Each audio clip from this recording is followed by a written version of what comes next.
Today is the first day of what's left of your life.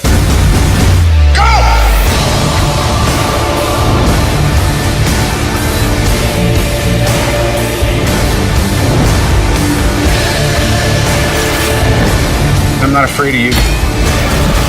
It's just you and me.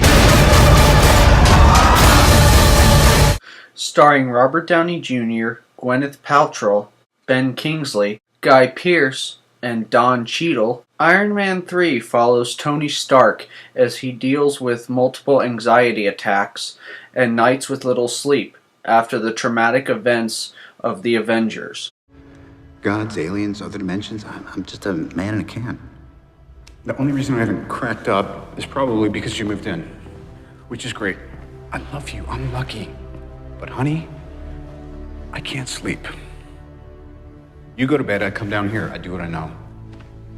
I tinker. But as he tries to overcome these personal issues, a formidable terrorist called the Mandarin rises with a plan to tear apart Stark's world and making a message out of his destruction.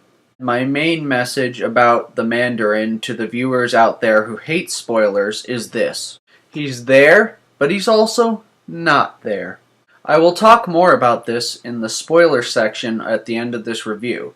The other issue that I had with Iron Man 3 was the action-packed climax. Exceptionally, there was too much action rather than too little. The explosions and fight sequences were all over the place and it was way too loud for me, especially in IMAX. However, I was awed when all of those Iron Man suits propelled down to the battle and Tony Stark ordered them to take the Mandarin's army to church.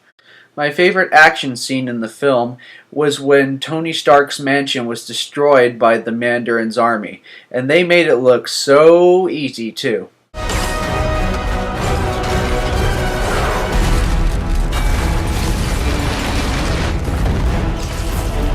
Jarvis, where's my flight power?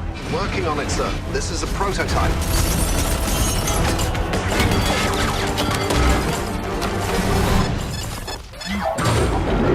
I mean, it pissed me off, but when Stark did this, I was like, you the man, Tony. That particular action sequence may have been awesome, but the humor in the film was hysterical. You're gonna come at me like that? No, look, I'm not trying to be a dick.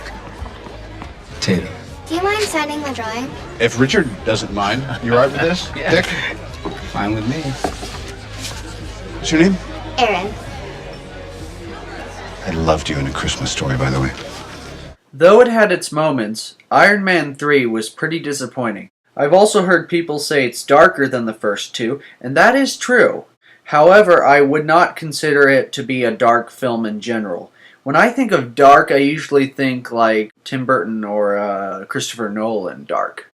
Unlike the first Iron Man movie, it's not a must-see superhero film, but it's worth a shot, I'll give it that. It's hilarious, fairly entertaining, and occasionally badass. So therefore, I'm going to give it a yellow light.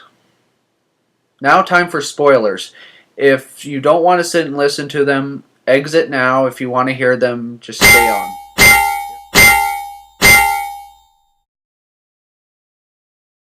I really could have kept this to myself, but this is the #1 reason I did not like Iron Man 3, and that is the villain. The Mandarin isn't even played by Ben Kingsley.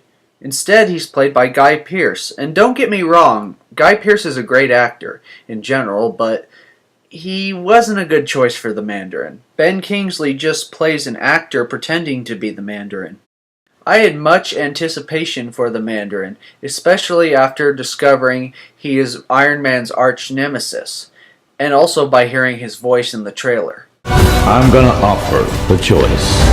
Do you want an empty life or a meaningful death?